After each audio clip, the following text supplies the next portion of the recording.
Chris Cuomo here. It's the night to get real on NewsNation.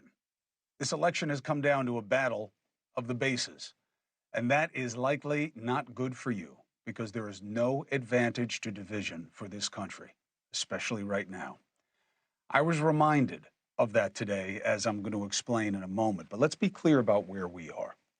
The proposition is what scares more people. The notion that Kamala Harris is not just a socialist, that's to 2020. So she's a full-blown commie. This is about securing your freedom.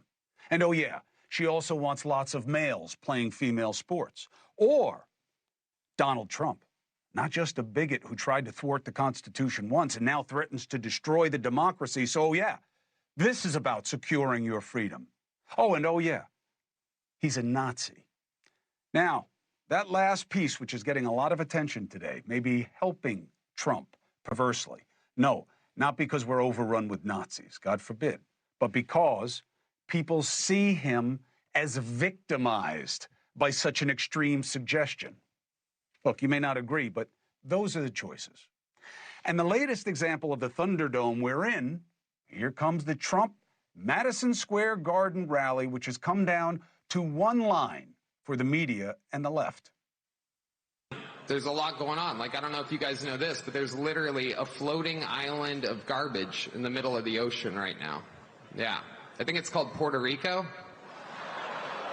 Okay. All right. Okay. We're getting there. We are getting there.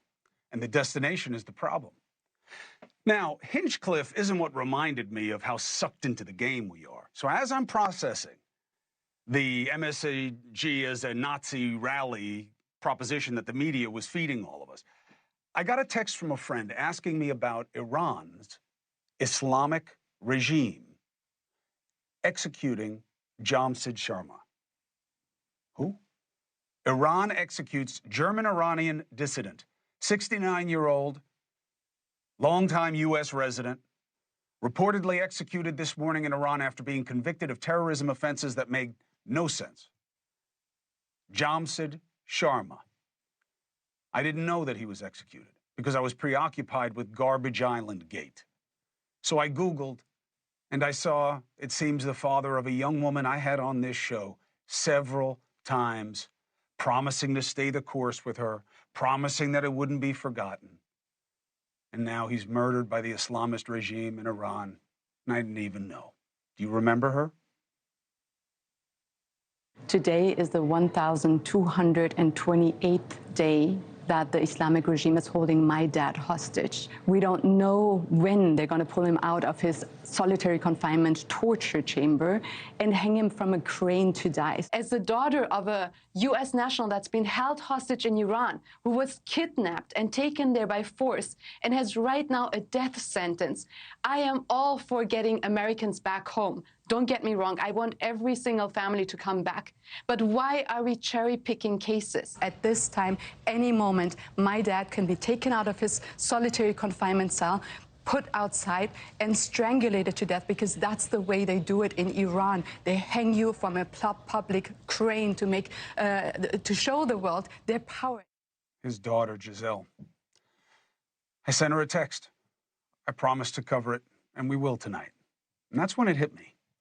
Now, you probably see the obvious lesson as me being about to say, bad jokes, mean jokes, divisive talk, whatever it is, it's bad, but it shouldn't matter as much as we're making it when such other heavy stuff is happening. But see, that's not my takeaway. Mine is attacking Puerto Rico, Puerto Ricans, blacks, Jews, confusing Gazans with Hamas, any minority, tearing at that, playing with that, is actually really, really important, because it is exactly what is making us so weak. We are vulnerable right now. Hey, thanks for watching. Go to joinnn.com to find NewsNation on your screen. And don't forget, click the red subscribe button below to get more of NewsNation's fact-driven, unbiased coverage.